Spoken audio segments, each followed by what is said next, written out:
Hello, it is Mark. Welcome to Scotch Sunday. Thanks for tuning in. Give it a like, give it a thumbs up, subscribe, do whatever. I don't make any money off this. I don't have a Patreon account. I just am doing this strictly because I like tasting whiskey, and I want to introduce people to different things, different kinds of whiskey. So anyway, with that said, it's October, doing kind of whiskeys that kind of have maybe a little bit of a theme to that. Not necessarily that they were marketed that way, but just they got a name, they're got a spooky bottle, whatever. So today, blowing off an old dusty Jura Prophecy. I've had this a long time. I'm pretty sure this is off the market. I'm not 100% sure. I don't know much about Jura. Don't have a lot of Jura. I think I did. The first Jura I ever did was last October when I did Superstition. This is in the same series as that, whereas Superstition was lightly peated, the Prophecy is heavily peated. So I'm going to go ahead and open her up so we can. I hear about neck pours, so I'll make sure this isn't a neck pour, whatever that's supposed to be. So, all right. So Jura is an island, which is actually that's a nice pop, but I'm not really into that. It is an island, single malt Scotch. Which the islands are a subgroup of the Highlands. Jura was founded in 1810, but fell into disrepair. Was restored in 1884, again dismantled in 1900. Reopened in 1963. They're currently now opened by White McKay. The Isle of Jura, there's less than 200 people live on the island, but it's interestingly, another way it kind of plays into this is that Orwell actually finished his novel 1984 while on Jura. Their core line consists of Journey, which I think is a no-age statement, a 10, a 7, 7 wood. I think there's an 18, 21, but most of their whiskey that they distill goes into blends. So anyway, this is 46% ABV, heavily peated. Most Jura, I think that they make is not peated, but this one is. I believe that it is colored. I'm not sure. 46% ABV. I'm probably not chill. It's probably not chill filtered. So, okay. Let's go a little bit into this. Let me show it to you.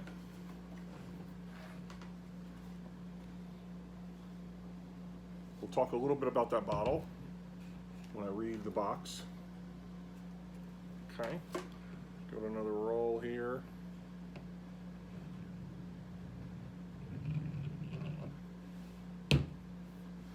Okay, so this is Prophecy. It says, in the early 1700s, the Campbells of Jura evicted a wise old seer, blessed with the ability to foresee the future. Bristling with resentment, she prophesied that when the last Campbell left the island, he would be one-eyed and all his belongings would be carried in a cart drawn by a white horse. Over time, the story became legend. The legend became myth, and the prophecy drifted from memory.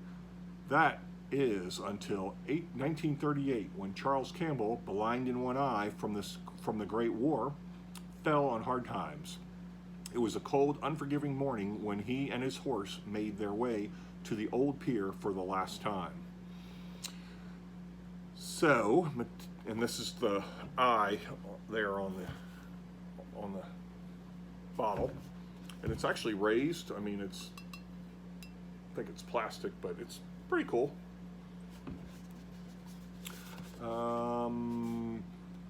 The Isle of Jura can be found nestled off the west coast of Scotland. It's a place famed as much for its folklore as for its whiskey, a magical haven where a sense of solitude pervades.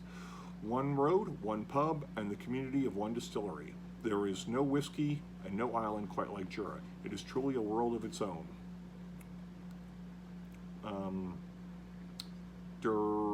Diorach is the Gaelic name for the people of Jura.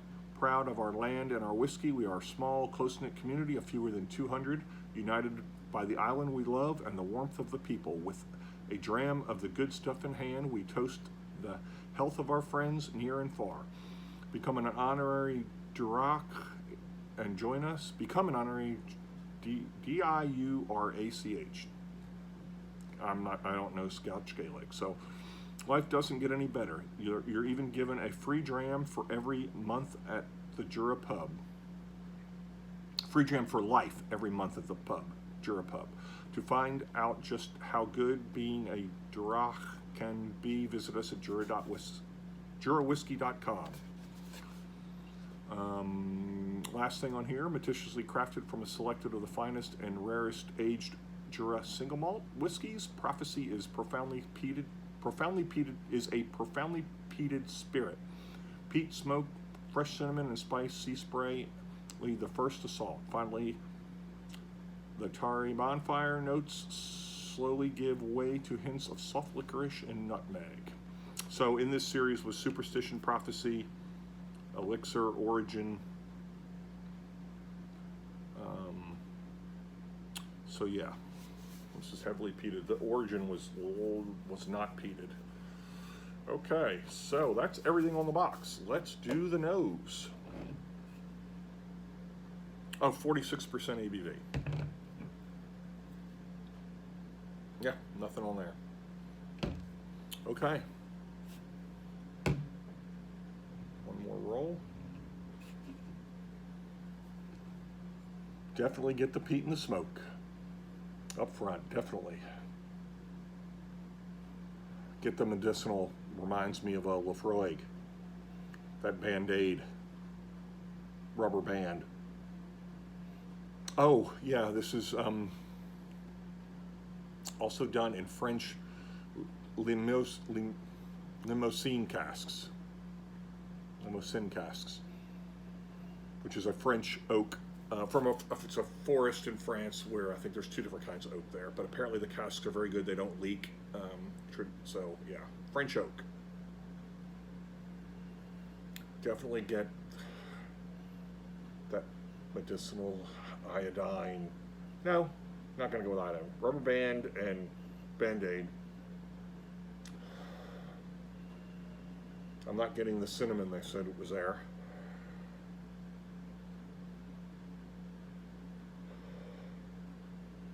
I get some like dates or figs, like some dark fruit like that.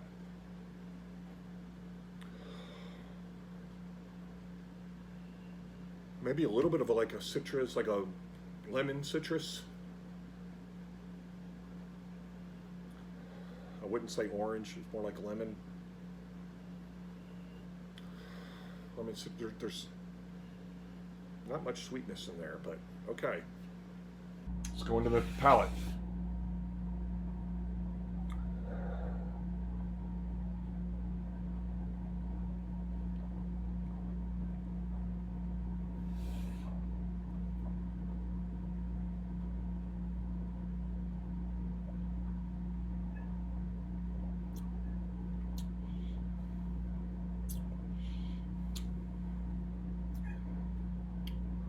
Obviously, smoke and peat are there.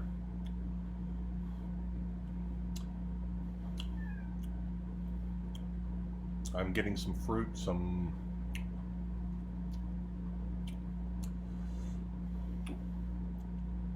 like, again, I guess maybe some of that dark fruit. Not getting much oak. That French oak isn't really, I'm not getting that. Okay, so on the nose again.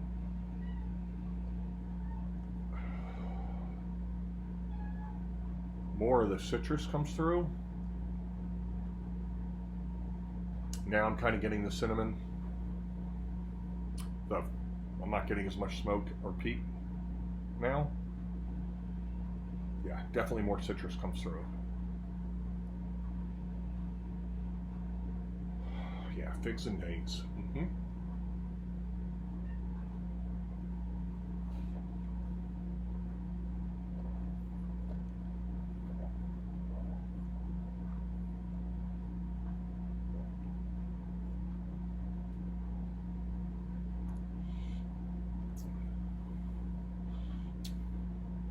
Okay. Yeah. Smoke and peat are still there. Now I'm getting that cinnamon that they were talking about. Definitely. Lemon peel. So finish is medium long. Obviously anything peated, well, most anything peated, you get the peat and smoke on the finish. So, all right, I'll go with a 6. Not something I have to have on my shelf, but it's not bad. It's drinkable. It's not really anything unique about it, really. Just kind of a peated whiskey. So, all right, see you next time. Happy Halloween.